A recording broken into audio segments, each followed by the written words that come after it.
En 1968, une province du sud de la Chine est devenue le théâtre d'une extermination interne. Des milliers de civils ont été exécutés au nom de la révolution.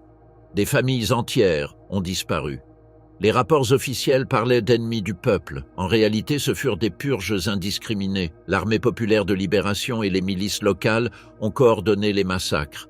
Il n'y a eu ni procès, ni preuves, ni ordres écrits pour limiter la violence. Les corps ont été jetés dans les rivières, enterrés dans des fosses ou détruits pour effacer les preuves. Dans certains comtés, les exécutions sont devenues un rituel politique. Comment une révolution promise comme une libération a-t-elle abouti au cannibalisme et à l'extermination? Qui a donné l'ordre d'éliminer des milliers de compatriotes? Et pourquoi l'État a-t-il caché les dossiers pendant des décennies? Le rugissement de Mao, genèse du pouvoir absolu. Entre 1958 et 1961, la République populaire de Chine a lancé un plan ambitieux de transformation économique et sociale, connu sous le nom de « Grand bond en avant ».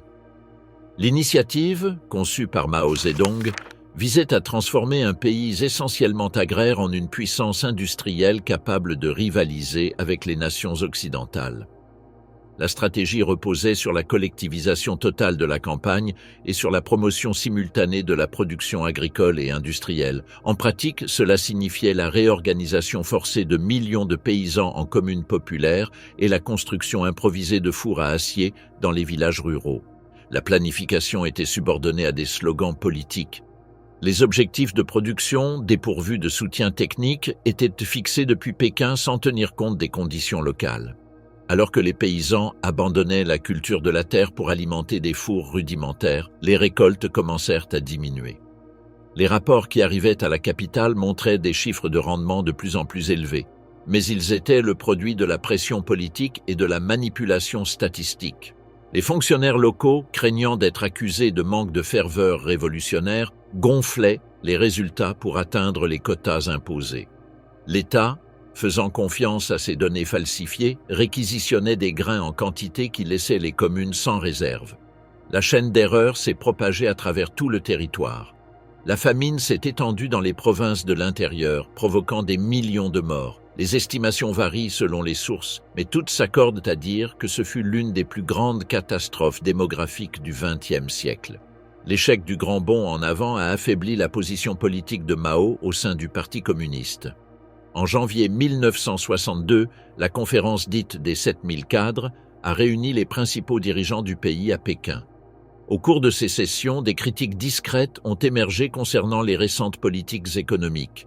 Liu Shaoqi et Deng Xiaoping, figures d'influence croissante, ont proposé des mesures pragmatiques destinées à restaurer la production agricole et à stabiliser le système. L'existence limitée de marchés locaux a été autorisée, la culture individuelle sur de petites parcelles a été permise et les objectifs industriels ont été réduits à des niveaux atteignables. Mao a assisté à la conférence, mais son rôle a été secondaire. La gestion quotidienne de l'État est passée entre les mains de Liu et Deng, qui ont mis en place une gestion plus technique et moins idéologique. La récupération a été progressive. La production agricole a commencé à se stabiliser et la mortalité a diminué. Cependant, Mao a interprété le changement de cap comme un signe de déviation idéologique. Il considérait que le parti cédait à des principes capitalistes déguisés en efficacité. À partir de 1962, il a commencé un discours insistant sur la persistance de la lutte des classes dans le socialisme. Il soutenait que la victoire de 1949 n'avait pas éliminé les racines de la pensée bourgeoise et que les ennemis pouvaient réapparaître au sein de l'appareil d'État lui-même. Au cours des années suivantes, Mao a lancé diverses campagnes de rectification idéologique. Le mouvement d'éducation socialiste, lancé en 1963, visait à purger les fonctionnaires soupçonnés de corruption ou d'appliquer des politiques jugées trop flexibles. En même temps, la diffusion massive du Livre rouge a commencé, une compilation de citations de Mao devenue un guide doctrinal pour les cadres du parti et les soldats de l'armée populaire de libération. L'idée centrale était la continuité de la révolution, comprise non comme un fait accompli, mais comme un processus permanent de vigilance idéologique. La tension entre Mao et les dirigeants pragmatiques est restée latente jusqu'à la fin de 1965. Cette année-là, un article publié à Shanghai a attaqué une œuvre théâtrale écrite par l'historien Wu Han. Ce qui semblait être un débat littéraire a débouché sur une offensive politique contre des figures considérées comme révisionnistes. Derrière le prétexte culturel se préparait une manœuvre pour reprendre le contrôle du parti. Le 16 mai 1966, le comité central a émis une circulaire qui marquerait le début de la grande révolution culturelle prolétarienne. Le document dénonçait l'existence d'une clique anti-parti et appelait les masses à faire face aux dangers de restauration capitaliste. Les instructions étaient délibérément vagues, mais ouvraient la porte à la mobilisation générale. Dans les semaines suivantes, les universités de Pékin sont devenues des centres d'agitation. Les étudiants ont formé des groupes appelés Gardes rouges et ont commencé à organiser des séances de critique publique contre les professeurs et les autorités académiques accusés de diffuser des valeurs bourgeoises. Les agressions physiques et les humiliations publiques se sont multipliées avec le soutien tacite des autorités.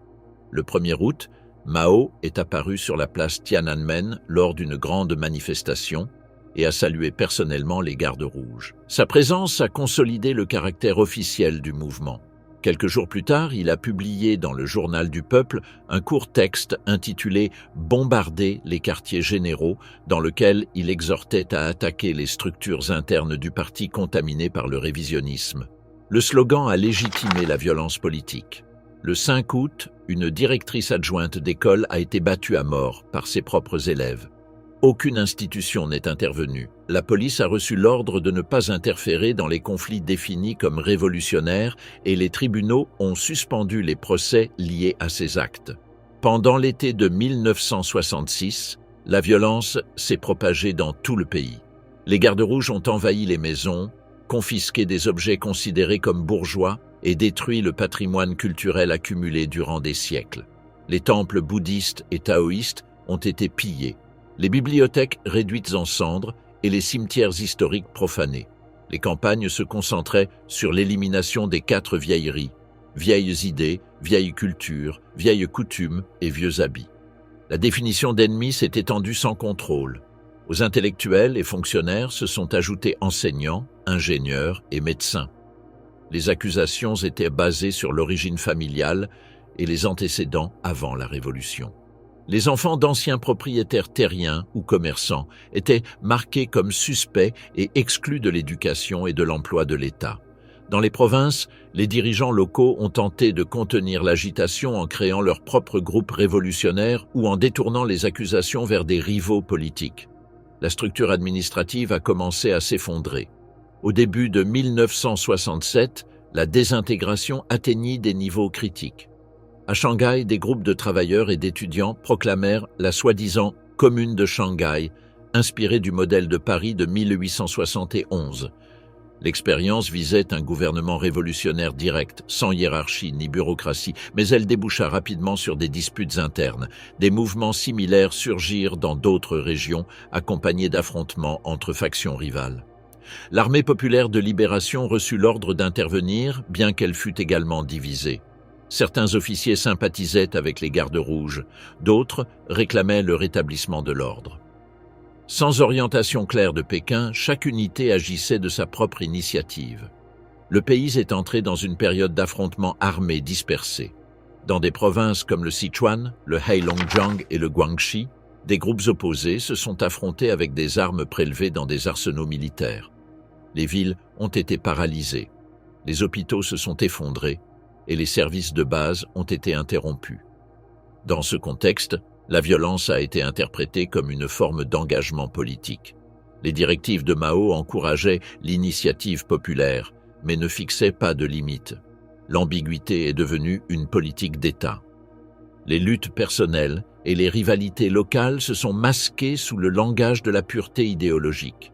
Dans les zones rurales, la répression a pris des formes systématiques. Les comités de communes ont organisé des assemblées publiques pour punir les anciens propriétaires ou leurs descendants.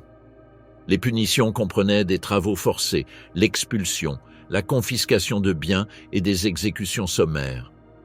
La participation à ces campagnes était considérée comme une preuve de loyauté. Refuser de participer équivalait à se déclarer ennemi. les communications avec Pékin étaient irrégulières et les rapports arrivaient déformés. L'ampleur réelle de la violence restait cachée derrière le discours de la mobilisation révolutionnaire. Dans le sud, la province du Guangxi réunissait des conditions particulières, une administration faible, une population rurale étendue et une topographie accidentée qui rendait le contrôle central difficile. La zone maintenait des tensions ethniques historiques et une tradition de résistance à l'autorité de Pékin. De plus, sa proximité avec la frontière du Vietnam en faisait un point stratégique dans le soutien chinois à la guerre d'Indochine. Dans ce contexte, la ligne entre révolution et anarchie commença à se brouiller complètement. Le seuil de l'effondrement. La veille de la violence à Guangxi. À l'extrémité méridionale de la Chine, la province du Guangxi s'étend entre des montagnes irrégulières, des vallées étroites et des cours d'eau qui délimitent de petites zones de culture. Elle borde le Guizhou au nord, le Guangdong à l'est, le Yunnan à l'ouest et le Vietnam au sud. Son relief accidenté a conditionné pendant des siècles la communication et l'administration. Dans la décennie des années 1960, seules quelques routes pavées reliaient les capitales des préfectures. La plupart des villages dépendaient de chemins en terre qui devenaient inutilisables pendant les pluies saisonnières. Les rivières Zi et Yujiang fonctionnaient comme des routes de transport partielles, mais une grande partie de l'intérieur restait isolée du reste du pays.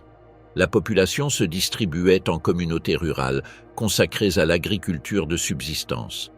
Dans les vallées prédominait le riz, sur les pentes, le maïs et le millet. Les techniques agricoles avaient à peine varié depuis des générations. L'irrigation dépendait des systèmes communaux et la productivité restait faible. Les réserves de céréales étaient rares et les sécheresses ou inondations pouvaient engendrer des famines locales. Le commerce entre les comtés était limité et les distances rendaient difficile la circulation régulière des biens. La composition ethnique montrait la diversité du sud de la Chine. Les Zhuang constituaient la majorité et conservaient des structures de clans et de leadership communal. Les Yao, Miao, Dong et Jing occupaient des zones montagneuses ou côtières. La population Han, concentrée dans les villes et préfectures, provenait de vagues migratoires initiées pendant les dynasties Ming et Qing. Malgré des siècles de coexistence, les tensions ethniques persistaient et les mariages mixtes étaient rares. Les conflits pour la terre ou les ressources suivaient des schémas de lignage. Historiquement, le Guangxi a été une frontière difficile à gouverner. Au XVIIe et XVIIIe siècle, les rébellions Yao ont nécessité des campagnes militaires coûteuses. Au XIXe, la rébellion Taiping a commencé dans le comté de Guiping et a laissé une empreinte durable de méfiance envers les autorités. Plus tard, la présence française en Indochine a accentué la militarisation de la frontière. Les incursions et la contrebande ont obligé à maintenir des garnisons permanentes sur une limite floue où les communautés partageaient des liens familiaux et commerciaux des deux côtés. Lorsque l'Armée populaire de libération a pris le contrôle en 1949, elle a trouvé un territoire avec une autorité étatique faible et une société habituée à résoudre les différends par des moyens armés. Les réseaux de clans se sont adaptés au nouveau régime. De nombreux chefs communaux ont intégré le parti sans modifier leurs pratiques de pouvoir. En 1958, Pékin a formalisé la région autonome Zhuang du Guangxi dans le cadre de sa politique d'intégration ethnique. L'autonomie était principalement symbolique. Les décisions stratégiques restaient centralisées. La collectivisation a modifié la structure agraire, mais a maintenu les hiérarchies précédentes. Les anciens chefs locaux en sont venus à présider les brigades et les communes, contrôlant le travail, les rations et les ressources. Le discours révolutionnaire a remplacé les titres traditionnels, mais l'autorité est restée concentrée dans les mêmes familles. Dans les campagnes, l'analphabétisme dépassait 70% et l'éducation de base n'atteignait qu'une partie de la population infantile. Les documents du parti arrivaient en retard et étaient lus à haute voix par des fonctionnaires locaux. La compréhension des slogans dépendait de l'interprétation personnelle de chaque cadre. Pendant le grand bond en avant, le Guangxi a répété le schéma national de l'échec. Entre 1959 et 1961, la production agricole a chuté de manière drastique. Les communes ont détourné la main-d'œuvre vers des fours de fusion improvisés qui ont consommé des outils et produit du métal inutilisable. Les rapports officiels ont gonflé les rendements et les quotas de livraison à l'État ont été maintenus. Les comtés de Pingel, Binyang et Tiane ont enregistré des famines sévères. Des milliers de paysans sont morts ou ont émigré vers le Guangdong en quête de nourriture. La reprise ultérieure a été lente et partielle. Après cette crise, la région a acquis une importance stratégique en raison de sa frontière avec le Vietnam du Nord. Depuis 1954, après Dien Bien Phu, la Chine est devenue le principal fournisseur d'armes et de vivres du gouvernement vietnamien. Les lignes ferroviaires Liuzhou, Nanning et Yuyiguan ont été renforcées et les ports de Fangcheng et Beihai ont servi de base logistique. Des entrepôts, routes et stations de transfert ont été construits. La frontière de plus de 700 km a été militarisée. Dans ce scénario est apparu Wei Guoqing. Né à Donglan en 1913, d'origine zhuang, il a rejoint l'armée rouge à 16 ans. Il a participé à la Longue Marche et à la guerre civile contre le Kuomintang. Pendant l'occupation japonaise, il a commandé des unités de guérilla. Son parcours l'a rendu digne de confiance pour Mao Zedong et Zhou Enlai. Entre 1950 et 1955, il a dirigé la mission chinoise au Vietnam et a collaboré à l'offensive de Dien Bien Phu. À son retour, il a été nommé gouverneur et plus tard, premier secrétaire du parti à Guangxi. Sous son commandement, les routes et les chemins de fer liés au corridor vietnamien ont été élargis. Son style de leadership était discipliné et hiérarchique. Il maintenait un contrôle direct sur les départements de la sécurité et de la logistique. Parmi ses subordonnés les plus importants figuraient Wu Chinan, vice-gouverneur et deuxième secrétaire du comité régional, né à Guangdong en 1916. Wu représentait une ligne plus civile et défendait l'investissement dans l'agriculture et l'éducation. Les différences entre les deux sont restées contenues jusqu'en 1964, lorsque Pékin a ordonné de renforcer la frontière. Wei a obtenu de nouvelles ressources et a écarté les fonctionnaires civils de la prise de décision. La rivalité s'est consolidée dans la structure du parti. Wei conservait le soutien de l'armée provinciale et des milices. Wu influençait les secteurs éducatifs et administratifs. Les tensions se sont accentuées avec l'arrivée de la révolution culturelle. À la fin de 1965, les accusations de révisionnisme ont commencé à circuler. Wu a cherché du soutien parmi les intellectuels et étudiants de Nanning et Guilin. Wei a renforcé son alignement avec Mao. Les médias provinciaux exaltaient la pureté idéologique et dénonçaient le libéralisme académique. Les divisions ethniques ont renforcé les politiques de faction. Parmi la majorité zhuang, Wei était présenté comme un exemple de dépassement ethnique et de loyauté envers le parti. Parmi les Han originaires du Guangdong, Wu symbolisait la défense de l'administration civile face au contrôle militaire. Les slogans du comité central arrivaient fragmentés et étaient réinterprétés par chaque groupe selon leur convenance. Dans certaines préfectures, les organisations de jeunesse zhuang ont combiné des slogans maoïstes avec des symboles traditionnels. Dans d'autres, les étudiants Han ont organisé des campagnes contre la supposée corruption militaire. La concurrence révolutionnaire s'est transformée en instrument politique. Chaque groupe cherchait à montrer une fidélité plus absolue à Mao que ses rivaux. Au début de 1967, Guangxi était administrativement fragmenté. Les départements agricoles fonctionnaient à moitié et les canaux de distribution étaient perturbés. Les rapports envoyés à Pékin mentionnaient des troubles, des attaques contre des bureaux et des confiscations d'armes. Les milices locales se sont divisées selon la loyauté à Wei ou à Wu.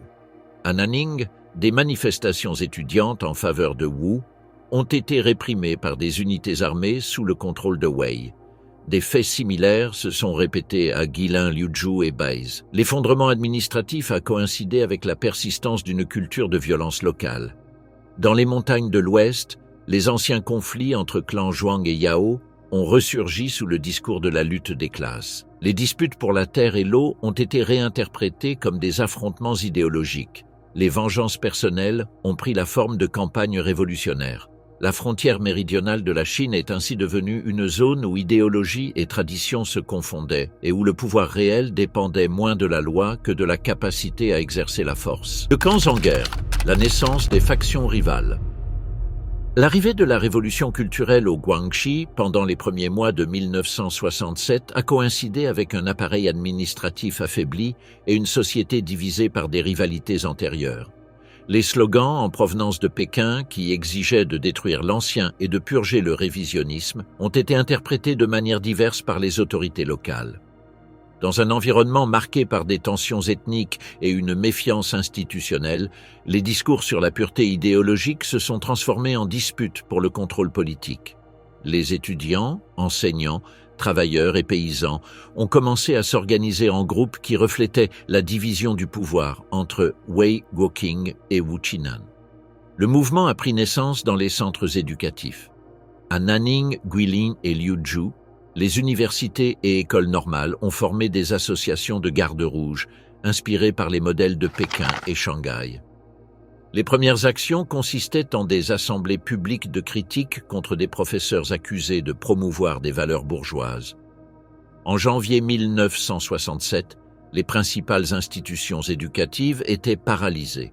Les directeurs ont été écartés et remplacés par des comités révolutionnaires étudiants. Les usines industrielles ont répliqué la dynamique. Les jeunes ouvriers, influencés par les étudiants, ont créé des groupes de surveillance qui dénonçaient leurs supérieurs comme déviationnistes. La production a chuté et la discipline de travail s'est désintégrée. Dans les campagnes, les communes agricoles débattaient de l'application des nouvelles consignes. Certaines ont déclaré fidélité à Mao Zedong et expulsé les dirigeants traditionnels. D'autres ont tenté de maintenir la production et d'éviter les affrontements. À partir de février, les conflits dispersés se regroupaient en deux blocs définis. Le premier était le commandement allié, dirigé par des cadres loyaux à Wei Guoqing.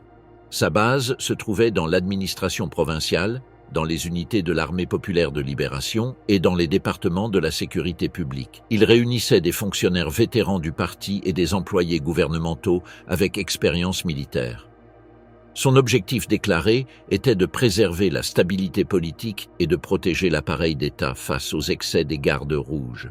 Le deuxième bloc était la faction 92, fondée le 22 avril de la même année.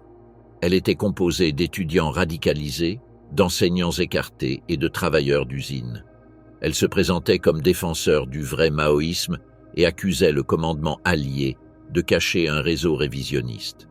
En pratique, le conflit reflétait le conflit entre l'autorité militaire et l'élan juvénile révolutionnaire. Les affrontements se sont intensifiés au milieu de l'année. En mai, une manifestation étudiante à Nanning a conduit à l'occupation du siège du comité régional de la jeunesse. La police, liée au commandement allié, a tenté d'évacuer le bâtiment. Il y a eu des victimes par arme à feu. À Guilin, le 42 a pris la gare et a arrêté le transport vers le nord. À Liuzhou, les milices ouvrières loyales à Wei Guoqing ont organisé des patrouilles armées pour protéger les ateliers. Les grèves et les marches se sont étendues dans toute la province. Les déclarations de chaque groupe faisaient appel à l'autorité du président Mao et accusaient le rival de trahir la révolution. Commandement allié imprimait des bulletins qui mettaient en garde contre l'infiltration contre-révolutionnaire.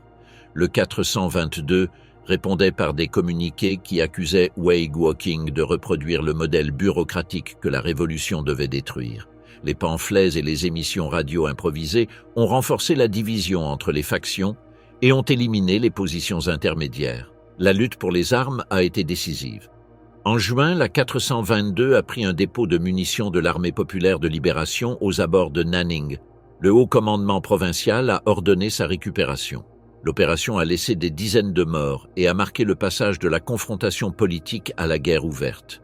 Pendant juillet et août, les villes se sont transformées en scènes de combat. À Nanning, le quartier industriel de Yongjiang est resté sous le feu croisé. À Guilin, les insurgés ont occupé l'imprimerie d'État et proclamé un comité révolutionnaire local. Le commandement allié a répondu par des blocus et des arrestations. Les rapports envoyés à Pékin mentionnaient des centaines de pertes, bien que les données soient imprécises et contradictoires. L'armée populaire de libération a tenté d'assumer le rôle de médiateur. Cependant, la majorité de ses commandements répondaient à Wei Guoqing. Les opérations militaires ont été dirigées presque exclusivement contre les 42. Des arrestations massives, des interrogatoires et des exécutions ont eu lieu. Plusieurs villes ont été déclarées sous contrôle militaire temporaire, ce qui équivalait à la suspension de l'administration civile. À la fin de 1967, le Guangxi était divisé en 2 systèmes de pouvoir parallèles. Dans les capitales, les comités révolutionnaires liés au commandement allié exerçaient des fonctions de gouvernement. Sur les campus universitaires et dans les comtés du Nord, la 422 maintenait des enclaves armées. La production agricole était stagnante et le transport vers le Vietnam interrompu. Les rapports envoyés au Parti central avertissaient du risque pour les lignes logistiques de la guerre d'Indochine. Le conflit a pris des caractéristiques de guerre civile provinciale. Les alliances se sont étendues jusqu'au niveau des villages. Dans chaque district, les habitants devaient choisir un camp. Les comités locaux du parti se sont fracturés. Les exécutions publiques se sont multipliées. À Wuzhou, une réunion de la 84-2 s'est terminée par la mort de 3 fonctionnaires du commandement allié. Quelques jours plus tard, le groupe opposé a exposé les corps en représailles. Le gouvernement central a envoyé des commissions d'enquête au cours du dernier trimestre de l'année. Aucune n'a réussi à faire une évaluation précise. Les autorités locales présentaient des versions divergentes et minimisaient l'ampleur de la violence. Les rapports officiels décrivaient les affrontements comme des excès de foule sans direction politique. La participation directe de l'armée était omise. Au début de 1968, la détérioration était générale. Les usines restaient fermées et les écoles vides. Dans les quartiers urbains, des barricades improvisées se dressaient. À Guilin, les tentatives de négociation entre les factions ont échoué. Dans les zones rurales, les milices du commandement allié ont lancé des campagnes de nettoyage contre les supposés sympathisants de la 422. Les arrestations reposaient sur des listes élaborées par des comités de brigade. Les critères étaient larges. Il suffisait d'avoir assisté à une réunion ou d'avoir des proches impliqués. Les aveux forcés généraient de nouvelles vagues d'arrestations. Les familles des accusés perdèrent l'accès à l'éducation et à l'emploi. La cohésion sociale des communes s'est brisée sous la pression de la surveillance et des dénonciations. En mai, le commandement allié a lancé une offensive générale contre les derniers bastions urbains. À Nanning, l'armée et les milices ont assiégé les districts contrôlés par la 422. Les combats ont duré des semaines. Les redditions étaient exécutées ou envoyées dans des camps de rééducation. À Guilin, le siège s'est prolongé jusqu'en août. Les forces du commandement allié ont utilisé de l'artillerie légère et ont bloqué les approvisionnements. Les redditions ont été suivies d'exécutions sommaires. Les corps ont été jetés dans la rivière Li ou enterrés dans des fosses communes. La défaite de la 422 n'a pas mis fin à la violence. Dans les comtés ruraux, les milices ont entrepris des purges contre d'anciens propriétaires terriens, paysans riches et intellectuels. La définition d'ennemi de classe s'est élargie pour inclure des familles entières. Les comités révolutionnaires de comté ont reçu pour instruction d'éliminer les racines du problème contre-révolutionnaire. La phrase, interprétée de manière large, a donné lieu à des exécutions massives. Dans certains endroits, il a été décidé d'inclure les enfants des accusés pour empêcher de futures vengeances. Les campagnes locales mêlaient langage idéologique et rivalité de clans. La violence est devenue une démonstration de fidélité au parti. En juin 1968, les rapports envoyés à Pékin déclaraient que l'ordre avait été rétabli. Les rapports officiels affirmaient que les forces contre-révolutionnaires étaient vaincues et que la province se réorganisait sous le comité révolutionnaire présidé par Wei Guoqing. Les chiffres de victimes ont été minimisés. Le Parti central, concentré sur d'autres foyers de conflit et sur le soutien au Vietnam, a accepté les rapports sans vérification supplémentaire. Ordre fatal, le décret qui déclencha le massacre. Au début de 1968, la situation politique à Guangxi échappait au contrôle des autorités centrales. Les affrontements entre le commandement allié et la faction 422 avaient détruit l'administration provinciale et paralysé l'économie. Les rapports qui arrivaient à Pékin étaient fragmentaires ou manipulés. Les cadres loyaux à Wei Guoqing présentaient les faits comme une rébellion contre-révolutionnaire organisée par des agents infiltrés. Les documents affirmaient que le 422 avait saboté des lignes ferroviaires, volé des armes destinées au Vietnam du Nord et attaqué des unités de l'armée populaire de libération. Bien qu'il n'existât pas de preuves vérifiables, le volume des rapports et la position politique de leurs auteurs accordaient de la crédibilité à cette version. Entre mai et juin, les communications entre le Guangxi et Pékin se sont intensifiées. Les rapports militaires répétaient un même langage: ennemis cachés, groupes antipartis, sabotages organisés. Les chiffres des pertes et dommages étaient exagérés pour justifier des mesures plus sévères. En plus des rapports officiels, des lettres personnelles de dirigeants provinciaux arrivaient pour demander l'autorisation d'agir en défense du socialisme. Ainsi s'est consolidé un récit selon lequel la 82 n'était pas un groupe maoïste radicalisé, mais une organisation contre-révolutionnaire alliée de l'impérialisme. Le contexte international a amplifié ces perceptions. Après l'offensive du Tet au Vietnam, la frontière sud a acquis une importance stratégique. Le Guangxi était le principal corridor logistique du soutien chinois à Hanoï. Toute altération dans la province était interprétée comme une menace directe à la sécurité nationale. Mao Zedong et Zhou Enlai ont convenu qu'il était nécessaire de restaurer le contrôle sans délai. Le 3 juillet 1968, le comité central a émis le document Notification sur la situation contre-révolutionnaire au Guangxi. Rédigé avec l'approbation de Mao et Zhou, il déclarait qu'une petite clique d'éléments hostiles avait commis 3 crimes: sabotage du transport, appropriation de fournitures militaires et attaque contre l'armée populaire de libération. Il ordonnait de écraser résolument les responsables. Il n'incluait pas de normes sur la détention ou le jugement. En pratique, il a été interprété comme une autorisation générale pour éliminer les opposants. À Guangxi, le commandement allié a diffusé le décret comme mandat politique. Les comités militaires l'ont présenté comme validation de leurs dénonciations antérieures. Des copies dactylographiées ont été envoyées aux préfectures et aux comtés, accompagnées d'instructions verbales éradiquées jusqu'à la racine et ne laissaient aucune trace du poison contre-révolutionnaire. L'ambiguïté du langage a permis une application illimitée. Au cours de la 2e semaine de juillet, des comités révolutionnaires de nettoyage de classe ont été créés, composés de cadres du commandement allié, de miliciens ruraux et de membres de l'armée populaire de libération. Leur fonction officielle était d'enquêter et de purifier les éléments réactionnaires, mais ils sont devenus des instruments de répression. Les listes de suspects provenaient des registres d'affiliation à la 422, de dénonciations anonymes et de vieux différends personnels. Les catégories administratives comprenaient ennemis de classe, éléments pourris, traîtres local et suspectés de sympathiser avec la 422. Le langage bureaucratique des directives montrait l'institutionnalisation de la violence. Nettoyage des racines désignait l'exécution de familles entières. Rééducation définitive équivalait à des châtiments mortels. Purge des éléments pourris impliquait l'élimination de cadres peu fiables. Dans les registres, les morts apparaissaient comme des corrections disciplinaires ou des erreurs de masse. La terminologie administrative cachait l'ampleur de l'extermination. Les premiers massacres ont eu lieu dans les villes les plus peuplées. À Nanning, des unités mixtes de l'armée populaire de libération et des miliciens du commandement allié ont encerclé les quartiers identifiés comme refuges du 422.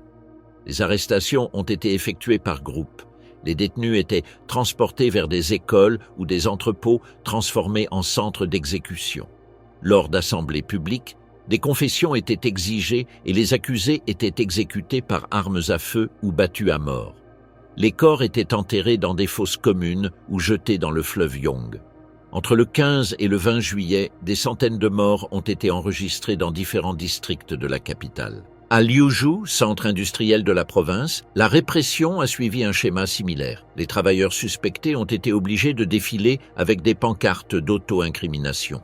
Les exécutions ont été menées dans des cours d'usine ou des terrains vagues. Les archives postérieures documentent plus de 1500 victimes pendant les 3 semaines suivant le décret. À Guigang, Wuzhou et dans d'autres villes plus petites, les milices paysannes ont participé activement. Beaucoup ont été recrutés de force. On leur a donné des outils agricoles adaptés comme armes. La participation était présentée comme preuve de loyauté envers le parti. Dans certaines communes, chaque famille devait fournir un représentant. L'objectif était de répartir la responsabilité et de consolider l'obéissance collective. Les méthodes varient selon l'environnement. Dans les zones urbaines, les armes à feu prédominaient. Dans les zones rurales, on utilisait des noyades, des lapidations ou des enterrements vivants. Les corps étaient exhibés sur les places pour avertir la population. L'uniformité des procédures indique une coordination entre l'appareil militaire et les comités de masse. Le rôle de l'armée populaire de libération fut décisif. Bien qu'elle dût maintenir la neutralité, les unités sous le commandement de Wei Guoqing agirent comme soutien direct du commandement allié. Les détachements militaires fournirent des armes, des transports et du personnel logistique. Dans certains comtés, des officiers de l'armée présidèrent des tribunaux populaires. Dans d'autres, ils se contentèrent d'autoriser des exécutions sommaires. La chaîne de commandement resta délibérément opaque. Dans les zones rurales, la répression a acquis une autonomie. Les ordres du décret étaient transmis verbalement et réinterprétés par les comités locaux. Dans plusieurs communes, le mot d'ordre d'éliminer jusqu'à la racine s'est appliqué à des familles entières. Les personnes ont été classées comme propres, douteuses ou ennemies. Les dernières étaient exécutées. Le processus s'est étendu pendant plusieurs semaines et a affecté des villages entiers. Les documents compilés années après montrent un schéma uniforme. Identification, arrestation, confession forcée, exécution et exhibition. L'objectif n'était pas seulement d'éliminer les opposants, mais de réaffirmer l'autorité du commandement allié. Des expressions comme « faire sentir l'autorité du parti avec du sang » et « nettoyer le champ politique avant de reconstruire la production » ont été enregistrés dans des actes internes. La répression est devenue une condition préalable à la réorganisation administrative. Dans le plan discursif, le décret du 3 juillet a transformé la conception de l'ennemi politique. Il a cessé d'être un adversaire idéologique pour devenir une catégorie biologiquement et moralement éliminable. Le slogan de nettoyer jusqu'à la racine impliquait de supprimer les liens familiaux et d'effacer les identités. La violence s'est intégrée au langage administratif des comités révolutionnaires. En août et septembre, les massacres se sont intensifiés. À Hengxian, Binyang et Wuming, des milliers de victimes ont été enregistrées. L'armée populaire de libération a continué à fournir un soutien logistique, tandis que les autorités locales rapportaient les décès comme des victoires dans la lutte des classes. Les comités rivalisaient pour démontrer un plus grand zèle révolutionnaire. Dans certains comtés, des quotas d'exécution ont été fixés. Les cérémonies de punition publique sont devenues des événements politiques.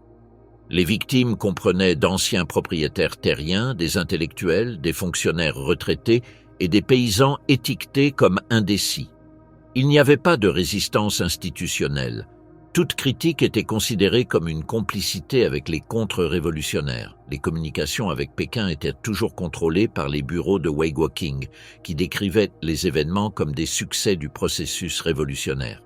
La province opérait sous un régime d'exception où la violence était confondue avec l'administration. Vers la fin de l'année, les rapports internes du parti parlaient de dizaines de milliers de morts.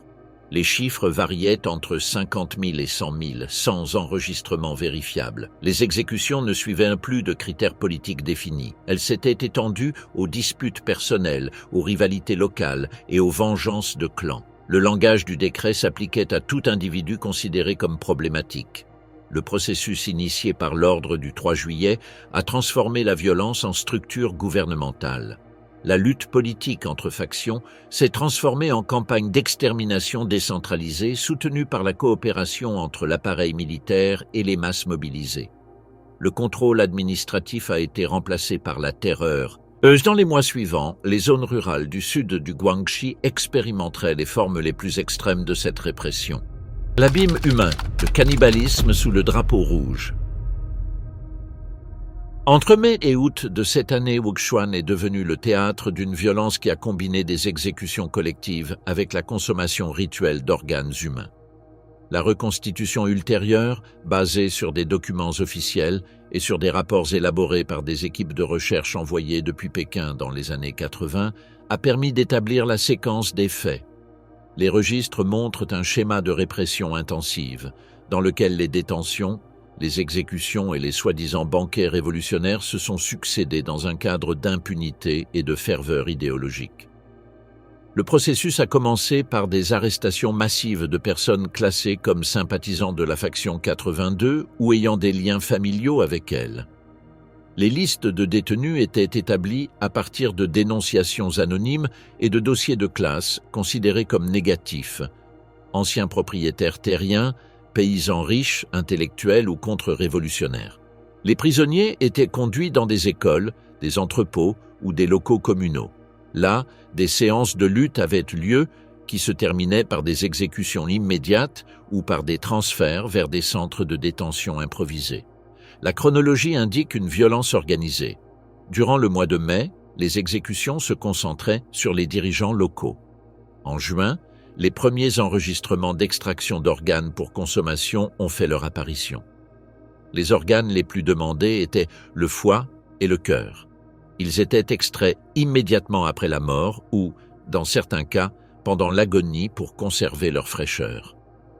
À la fin du mois de juin et en juillet, la pratique s'est étendue.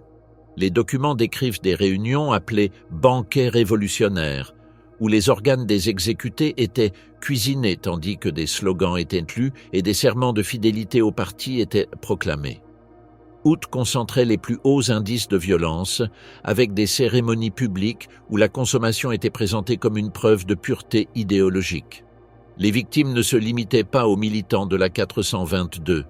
Leurs familles, conjoints, enfants et parents ont également été inclus, ainsi que des personnes avec des étiquettes héritées par filiation. Enseignants, paysans sans affiliation politique et employés locaux ont été exécutés sous des accusations génériques. Les femmes apparaissent en nombre moindre dans les rapports de cannibalisme, bien qu'elles figurent dans les registres de violences sexuelles et d'exécutions sommaires. Les enfants ont été victimes dans les cas de nettoyage des racines, où des familles complètes étaient éliminées. Les faits documentés à Wuxuan ont été organisés en 3 niveaux. Le premier était l'extraction d'organes, principalement le foie et le cœur. Le deuxième était l'utilisation symbolique de la consommation comme preuve de loyauté.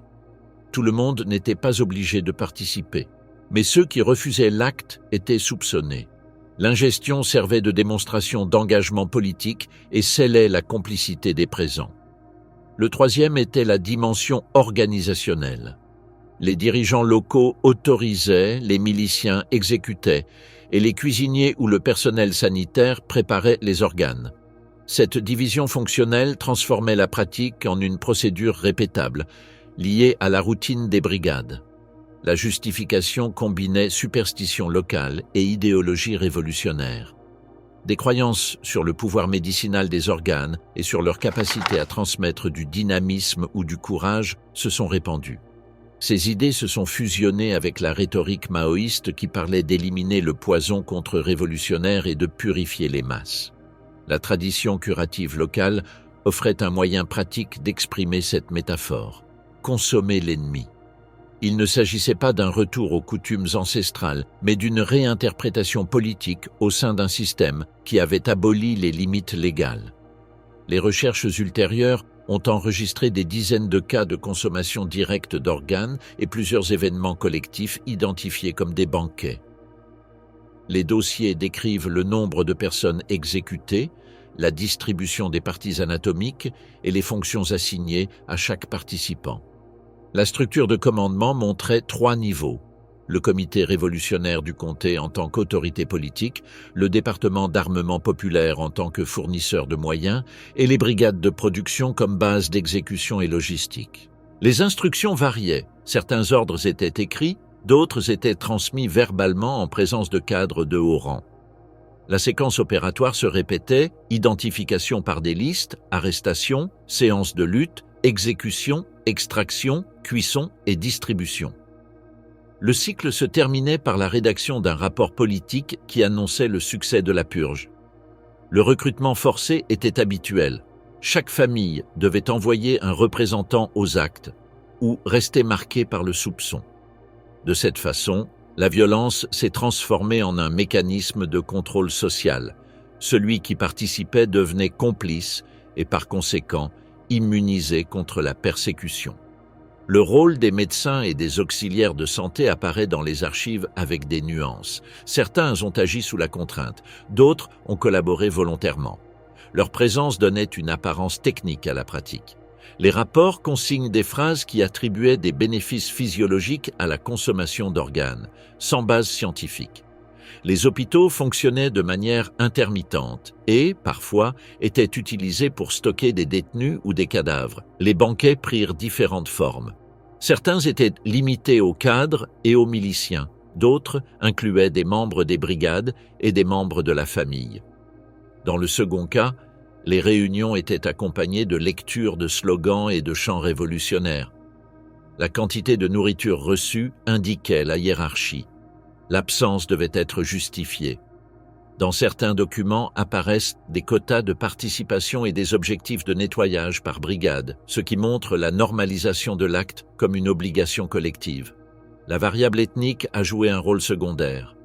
Bien que dans des zones à majorité Zhuang et Yao, des références symboliques locales aient été enregistrées, les critères principaux restaient politiques et d'appartenance familiale.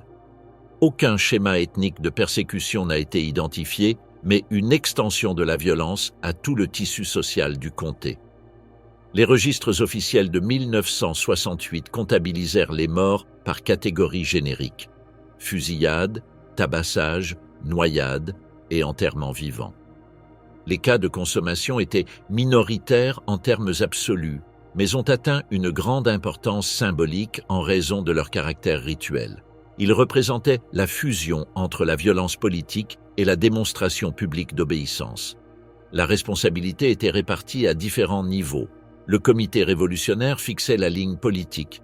Le département d'armement populaire fournissait des armes et des transports. Et les brigades exécutaient les opérations. Certains cadres de préfecture ont assisté en tant qu'observateurs. La documentation montre une autonomie opérationnelle des brigades, avec la tolérance des commandements militaires locaux. Aucune directive directe de Pékin n'a été trouvée pour promouvoir le cannibalisme, mais plutôt des interprétations locales du mandat d'exterminer l'ennemi. Le langage administratif des dossiers évitait les termes criminels. Les mutilations et expositions de corps étaient décrites comme des mesures de discipline ou des erreurs de masse. Cette codification bureaucratique a permis que la pratique se répète sans sanction et a établi des précédents pour d'autres brigades. La concurrence entre les unités pour démontrer leur pureté révolutionnaire a incité l'escalade. Une fois démantelée la structure urbaine de la 422, la persécution s'est étendue par réseaux familiaux et de voisinage. La notion d'ennemi politique s'est transformée en une catégorie floue qui incluait tièdes, indécis et désobéissants. Ainsi, le cannibalisme fonctionnait comme rituel d'unanimité et comme avertissement. Vers septembre et octobre 1968, la fréquence de ces événements a diminué. La diminution était liée à l'épuisement des cibles et à la consolidation du contrôle provincial après la défaite militaire de la 422. Néanmoins, le schéma a persisté dans certains comtés du Sud pendant 1969, de manière plus discrète et sans caractère public. Les études qui ont reconstruit le phénomène ont conclu qu'il n'existait pas de politique nationale écrite, mais une dérivation locale de l'impunité et de l'exceptionnalité politique. La combinaison de coercition organisationnelle, de croyances traditionnelles et de besoins de cohésion interne a généré une liturgie du pouvoir qui a lié les participants par l'acte partagé d'élimination de l'ennemi. La violence est devenue un outil d'intégration forcée et la base d'un ordre soutenu par la peur. Le retour de l'ordre, l'enquête que l'État a cachée. Après la mort de Mao Zedong le 9 septembre 1976, la République populaire de Chine a entamé un processus de reconstruction institutionnelle. L'arrestation de la dite bande des Quatre, un mois après, a formellement mis fin au cycle de la révolution culturelle mais n'a pas résolu la question des responsabilités. Au cours des années suivantes, le Parti communiste a dû faire face à la tâche de rétablir l'autorité de l'État et de gérer l'héritage politique d'une décennie de violence. Entre 1978 et 1981, sous la direction de Deng Xiaoping, une réorganisation a été entreprise pour stabiliser le pays et redéfinir les lignes idéologiques. Les commissions de réhabilitation créées en 1978 ont révisé des milliers de dossiers. Les intellectuels, les cadres épurés et les fonctionnaires déplacés ont été rétablis dans leurs fonctions. Le discours officiel a commencé à distinguer entre erreurs de gauche et erreurs de droite, situant la révolution culturelle comme exemple de la première. La nouvelle ligne politique a défini la période comme une catastrophe nationale et comme un avertissement sur les excès idéologiques. Dans ce contexte, il est devenu nécessaire de revoir les faits survenus à Guangxi. En 1981, la commission d'inspection du parti à Nanning a transmis à Pékin une série de rapports décrivant des exécutions massives, des disparitions et des pratiques de cannibalisme politique. L'ampleur des allégations a conduit le comité central à créer un groupe de travail spécial. L'ordre provenait directement de Deng Xiaoping et avait pour objectif d'établir le nombre réel de victimes et de déterminer les responsabilités administratives. La diffusion publique des résultats n'a pas été autorisée. L'enquête devait être maintenue sous stricte confidentialité. Le groupe central de recherche sur les incidents du Guangxi a été officiellement créé cette même année. Il dépendait de la Commission centrale de contrôle de la discipline et a réuni plus de 100 000 membres, dont des fonctionnaires du parti, des officiers de l'armée populaire de libération, des experts judiciaires et des spécialistes de l'histoire contemporaine. Des bureaux ont été établis à Nanning, Guilin, Liuzhou et Wuzhou, avec des équipes de terrain déployées dans chaque préfecture. La méthodologie combinait interviews, révision d'archives et exhumation sélective. Les équipes se déplaçaient dans les communes rurales pour recueillir les témoignages de survivants et de familles. Des déclarations écrites étaient rédigées, des chaînes de commandement étaient reconstruites et des procès-verbaux des comités révolutionnaires entre 1967 et 1969 étaient révisés. Lorsque les conditions le permettaient, des fosses communes étaient exhumées, notamment à Wuxuan, Binyang et Wuming. Les restes étaient analysés pour déterminer la cause de la mort et, dans certains cas, identifier les victimes. Le processus a rencontré de la résistance. De nombreux fonctionnaires impliqués dans les campagnes d'extermination occupaient encore des postes dans les comités locaux. Certains ont caché des documents ou intimidé des témoins. Dans plusieurs villages, les familles refusaient de témoigner par crainte de représailles. Pour surmonter l'obstruction, les enquêteurs ont utilisé des comparaisons croisées de données et des confrontations entre brigades voisines. Les premiers résultats, livrés en 1983, ont confirmé l'existence d'une répression massive organisée à partir des niveaux intermédiaires du parti avec un soutien militaire. L'ampleur des découvertes a motivé l'extension de la période de travail. Entre 1983 et 1987, une compilation documentant 89 810 décès violents vérifiés ainsi que des milliers de disparitions a été achevée. Les rapports contenaient des centaines de témoignages sur la torture, les assassinats et des épisodes de cannibalisme avec des références directes à Wuxuan et à d'autres comtés du centre et du sud du Guangxi. Les actes révisés montraient des motifs uniformes: ordre de nettoyage de classe, liste d'ennemis, rapport d'exécution et signature de cadres et de commandements militaires. Les documents confirmaient que les massacres n'étaient pas spontanés, mais planifiés au sein d'une structure administrative. Le cannibalisme, selon les conclusions officielles, n'a pas été ordonné par l'État central, mais s'est développé avec la connaissance et la tolérance des autorités locales. Entre 1987 et 1988, les résultats ont été compilés dans un rapport de 18 volumes, classés comme secret d'État et distribués uniquement parmi les hauts fonctionnaires.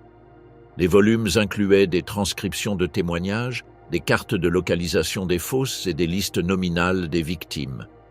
En 1988, le matériel a été archivé à Pékin et Nanning. Des décennies plus tard, des fragments du rapport, étendu à 36 volumes, ont été divulgués par d'anciens fonctionnaires retraités, révélant une partie de leur contenu. Les découvertes décrivaient en détail la hiérarchie de la répression. Au sommet se trouvait le comité révolutionnaire provincial, subordonné au commandement allié. En dessous opéraient les comités de préfecture, ceux de comté et les brigades de production. Chaque niveau devait rapporter le nombre d'ennemis éliminés et les mesures adoptées. L'armée populaire de libération fournissait un soutien logistique et un contrôle territorial. Les chercheurs ont conclu que la structure de communication entre les comités permettait une supervision verticale, même si sans contrôle réel sur les méthodes utilisées. Les témoignages recueillis montraient des schémas de pression collective. De nombreux participants ont déclaré avoir agi par crainte ou par obéissance à des consignes. Les entretiens étaient classés par type de témoin, exécuteur, observateur ou membre de la famille, et datés en fonction de la période des faits. L'objectif était de reconstituer des séquences, non d'établir la culpabilité pénale. Le chapitre consacré au cannibalisme a été le plus controversé. Plus de 300 incidents ont été vérifiés à partir de témoignages concordants. Les rapports détaillaient les procédures, les noms des responsables et les conditions qui ont facilité leur apparition. Les rédacteurs ont décrit ces actes comme une preuve de la désintégration morale de l'appareil politique local sous un régime d'impunité. Ils incluaient des photographies, des croquis et des copies de rapports médicaux élaborés lors des exhumations. Malgré l'ampleur du travail, le gouvernement central a décidé de garder les résultats secrets.